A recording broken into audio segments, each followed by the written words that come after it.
मनुष्य जीवन का पुरुषार्थ। मनुष्य जीवन में 4 पुरुषार्थ हैं: धर्म, अर्थ, काम, मोक्ष। पहला पुरुषार्थ है धर्म। तो हमारा धर्म क्या है इसको जानना है। लोग समझ नहीं पाते। जो संप्रदाय है उसी को धर्म जानते हैं। जैसे हिंदू धर्म, मुस्लिम धर्म, सिख धर्म, ईसाई, जैन धर्म आदि आदि बहुतेरे धर्म लोग जानते हैं। ये सब संप्रदाय हैं, ये वर्गीकरण है, ये धर्म नहीं है।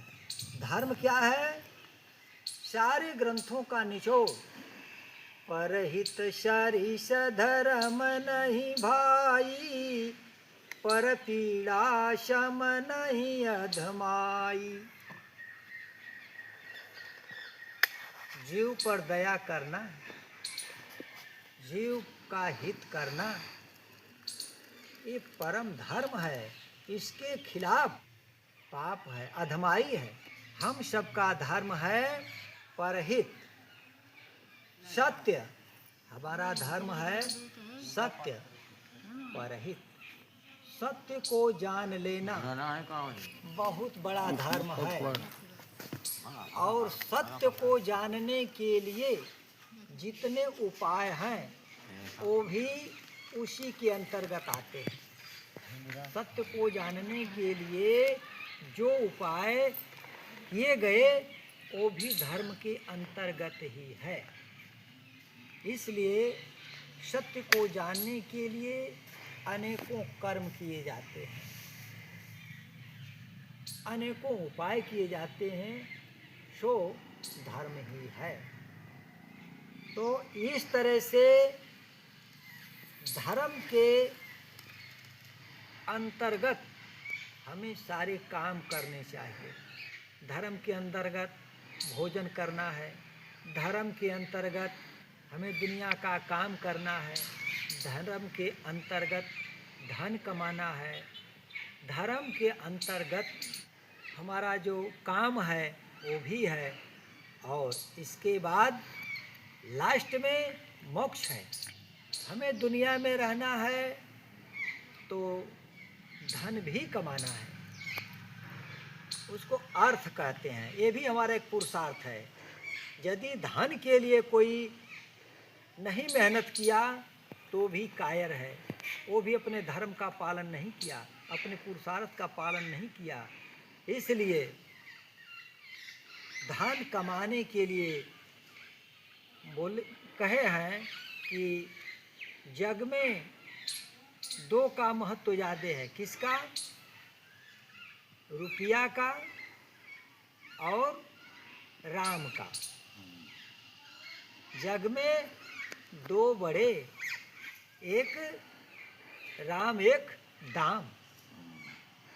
इसलिए राम के साथ साथ दाम की भी ज़रूरत है। हमारे सारे काम दुनिया में पैसे से होते हैं, दाम से होते हैं। इसलिए दाम के लिए भी पुरुषार्थ करना चाहिए। लेकिन धर्ममय, धर्म से जुड़ के काम किया जाए। और धर्म से हट के जो काम करते हैं वह जो है हानिकारक होता है। इसलिए यदि दाम को, पैसे को, अर्थ को हम जुटावें तो धर्म से संबंध रख के वो हमेशा कल्याणकारी होगा। इसके बाद हमारा काम है। जैसे हम सारे सृष्टि में जितने मनुष्य प्राणी आए, हम अपने माँ और पिता के संयोग से नहीं आते तो इतने बड़े बड़े ऋषि, वैज्ञानिक, राजा, रंग कहाँ से होते? हम किसी पेड़ से, किसी कंदरा से, किसी दरियाव से, किसी तीरथ से नहीं आए। हमारा दरियाव, हमारा तीरथ, हमारा कंदरा, हमारा जो कुछ स्रोत है माँ है और पिता है। तो यह काम की जरूरत है हमारे जीवन में। काम से भी हम कायरता न करें। यह भी एक हमारा पुरुषार्थ है। बाल बच्चे की जरूरत है, लेकिन एक धर्म के तहत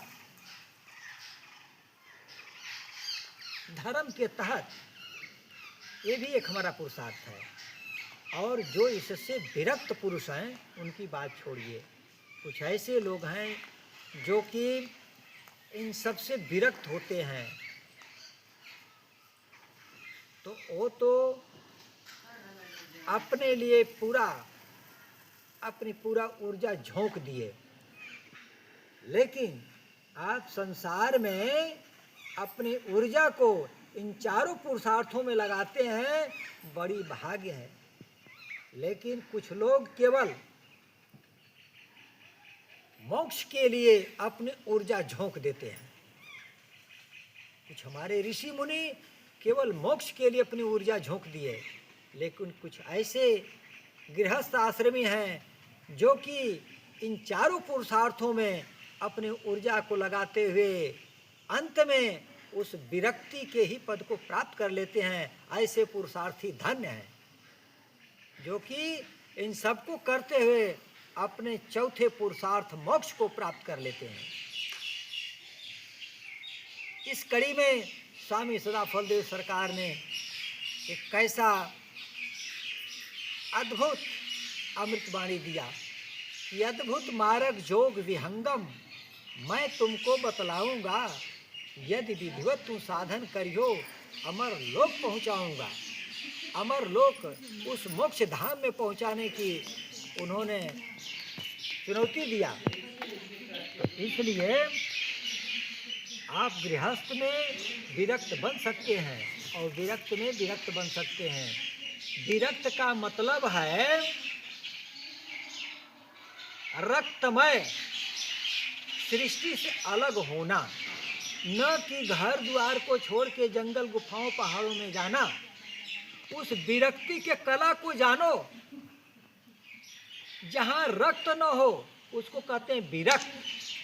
आप घर छोड़ कर के चले गए तब भी आप शरीर के साथ में हैं, तो शरीर में रक्त है, इसलिए आप विरक्त नहीं हुए। आप केवल बाह्य रूप से विरक्त हैं, अभ्यंतर रूप से रक्त में है। इसलिए आप गृहस्थी में रह के विरक्ति प्राप्त कर सकते हैं और विरक्ति में रह के भी विरक्ति नहीं प्राप्त कर सकते। तो एक कला है विरक्ति के लिए, उस कला के लिए सतगुरु शरणागत हो।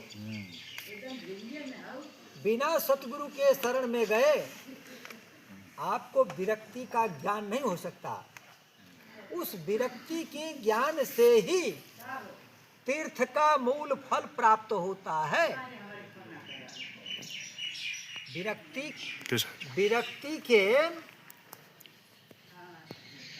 ज्ञान से मोक्ष प्राप्त होता है। विरक्ति के ज्ञान से धर्म का पालन होता है। विरक्ति के ज्ञान से अर्थ की प्राप्ति होती है और विरक्ति के ज्ञान से काम का संचालन होता है। विरक्ति वह चीज है, वह पावर है। उसी विरक्ति को राजा जनक अपनाए, उसी विरक्ति को सुखदेव ऋषि अपनाए, उसी विरक्ति को याज्ञवल्क्य भारद्वाज जी जाने, उसी विरक्ति को राम कृष्ण अपनाए, उसी विरक्ति को भीखा दादू पीपा नानक दरिया बूला गोविंद पलटू आदि अपनाए। इसलिए विरक्ति आपके घर में गृहस्थी में है। विरक्ति कहीं अलग नहीं है, विरक्ति गृहस्थी में है। इसलिए विरक्ति को प्राप्त करके अपने सारे पुरुषार्थों में सफलता प्राप्त कर सकते हैं। परम पूज्य सद्गुरु भगवान की जय।